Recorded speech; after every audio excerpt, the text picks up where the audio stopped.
नमस्कार साथियों, मैं सुशील यादव आपका हमारी परीक्षा यूट्यूब चैनल पर स्वागत करता हूं, अभिनंदन करता हूं। कैसे हैं आप सब लोग? बढ़िया होंगे। दोस्तों, उत्तर प्रदेश के अंदर कुछ आई और मैं वीडियो ना बनाऊं, ऐसे कैसे हो सकता है? ये तभी संभव होता है कि जब मुझे किसी मामले के अंदर साथियों सही तरीके से चीजें जानकारी नहीं मिल रही हो, तभी मैं वीडियो लेकर नहीं आता। जैसे अभी आपने देखा था साथियों, ये कल का ही एक नोटिस आया था जिसके अंदर आपको पता होगा उत्तर प्रदेश सरकार के साथ पुलिस में अब संविदा पर भर्ती लेने की बात की गई थी, एसआई और एएसआई की। जिसको देखने के बाद मुझे लग रहा था यार ये कैसे हो सकता है, इसमें कहीं ना कहीं तो कुछ गलती है, कहीं ना कहीं तो इसके अंदर लूप होल है। तो जिसकी वजह से मैंने इस पर वीडियो ही नहीं किया, जबकि मैं कल पूरे दिन फ्री था, मेरे पास बहुत कुछ वीडियो बनाने के लिए था, यह भी था। तो मैंने फिर भी वीडियो नहीं बनाया क्योंकि मैं इंतजार कर रहा था कि इस पर कुछ यहां पर स्पष्टता से साथियों आयोग का जवाब आए, भर्ती बोर्ड का जवाब आए या डीजीपी का जवाब आए, तो साथियों उसके बाद में वीडियो आपके सामने लेकर आऊं। तो मैंने यहां पर साथियों लिख दिया है कि सब झूठ है, ऐसा कुछ भी नहीं है। देखो, अब मैं आपको बताने जा रहा हूं कि जितने भी लोगों ने वीडियो बनाया उसमें से मैंने क्यों नहीं वीडियो बनाया, आखिरकार इसके पीछे का कारण क्या था। क्योंकि ये सब कुछ साथियों आज पता चल गया कि ये सब कुछ फेक है, ऐसा कुछ भी नहीं होने वाला। और कहां से जवाब मिला है मैं आपको बिल्कुल स्पष्ट कर देने वाला हूं, जरा आइएगा जानते हैं। दोस्तों, सबसे पहले आपने सभी ने ये देखा होगा, नोटिस देखा होगा। अगर नहीं देखा तो मैं एक बार दिखा देना चाहता हूं कि ये नोटिस सभी तक पहुंच गया होगा, जिसके अंदर साथियों इसी तरह से लिखा हुआ था। ये आपने देखा होगा कि ये मुख्यालय पुलिस महानिदेशक उत्तर प्रदेश के इन सभी लोगों के लिए भेजा गया था। और यहां पर सत्य लिखा हुआ क्या था, इसके अंदर ये लिखा हुआ था कि जो आपके एसआई और एएसआई यानी कि सहायक उप निरीक्षक लिपिक वाले जो होते हैं और सत्य सहायक उप निरीक्षक जो लेखा वाले होते हैं, इनके लिए क्या करना है साथियों, इनके लिए जहां पर आउटसोर्सिंग यानी कि संविदा आधार पर कह सकते हैं आउटसोर्सिंग के माध्यम से मतलब एसआई और एएसआई की वैकेंसी निकलनी है।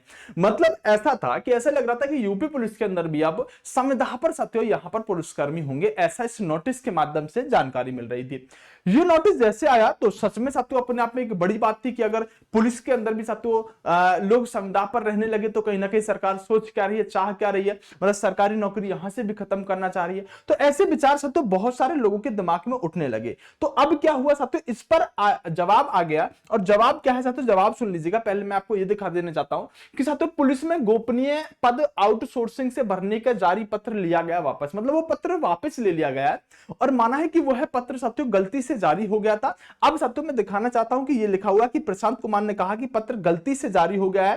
साथियों अगर हम बात करें, डीजीपी है, कौन है डीजीपी है, प्रशांत कुमार जी, इन्होंने कहा कि पत्र गलती से जारी हो गया है और जिसके वापस ले लिया गया है, ऐसा कोई प्रस्ताव शासन या डीजीपी मुख्यालय स्तर पर विचाराधीन नहीं है। यानी कि वो नोटिस पूरी तरह से फेक था, फेक नहीं कहेंगे उसे, वो बिल्कुल सही था, लेकिन वो विभाग से ही जारी हुआ, ये भी सही था, लेकिन साथियों उसमें विभाग ने गलती मान ली कि वो गलती से जारी हो गया है। अब वो जारी किसके लिए करना चाहिए था दोस्तों, अब मैं आपको बताना चाह रहा हूं कि वो जारी किसके लिए किया जा रहा था। दरअसल इसके अंदर लिखा हुआ है, देखिए ये आपका उत्तर प्रदेश का एक तो साथियों ट्विटर हैंडल है और एक आपका उत्तर प्रदेश पुलिस का भी साथियों ये ट्विटर हैंडल है, दोनों से ही आपका आदेश आ गया है।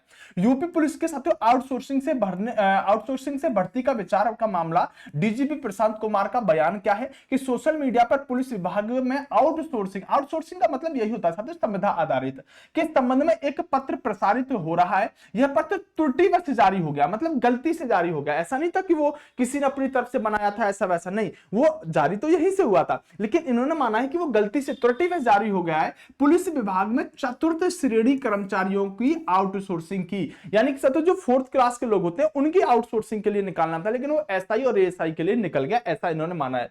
यहां पर भी लिखा हुआ है कि चतुर्थ श्रेणी के कर्मचारियों को आउटसोर्सिंग की व्यवस्था पूर्व से ही प्रचलित है। 30 वर्ष चतुर्थ कर्मचारियों के स्थान पर मिनिस्ट्री स्टाफ के लिए जारी पत्र को निरस्त कर दिया गया है। इस प्रकार कोई भी प्रकरण पुलिस के विभाग या शासन स्तर पर विचाराधीन नहीं है।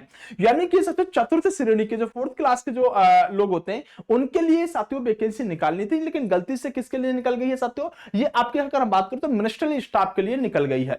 तो ऐसा कोई भी साथियों अगर आपको लेटर मिलता है तो आप उसे फेक मांगने, ऐसा कुछ भी है नहीं। इसीलिए मैंने साथियों यहां पर क्या लिख दिया है, ये साथियों आपका क्या है, फेक है पूरी तरह से। तो अगर आपको सही और सटीक जानकारी मिलती है तो वो यहीं से मिलती है, नहीं तो मैं भी इस पर वीडियो बना सकता था कल और अच्छे खासे व्यू ले सकता था। लेकिन मेरा मानना यह था कि अगर सही जानकारी कहीं से पहुंचेगी तो इसी चैनल से पहुंचेगी। और आज देखो सबसे पहले आपको सटीक जानकारी देने के लिए आ गया हूं कि ऐसा कोई भी लेटर अगर आपके यहां पर है तो वो एक फोर्थ क्लास कर्मचारियों के लिए है, वो साथियों आपके एसआई एएसआई के वर्ग के लिए नहीं है। ऐसा साथियों भर्ती बोर्ड की तरफ से बयान और डीजीपी प्रशांत जी ने भी इस पर बयान दे दिया है। तो आप बिल्कुल खुश रहिएगा, इस वीडियो को शेयर कर दीजिएगा जहां भी शेयर करना चाहो, जिसके पास शेयर करना चाहो कि भैया ऐसा ऐसा रहने वाला है।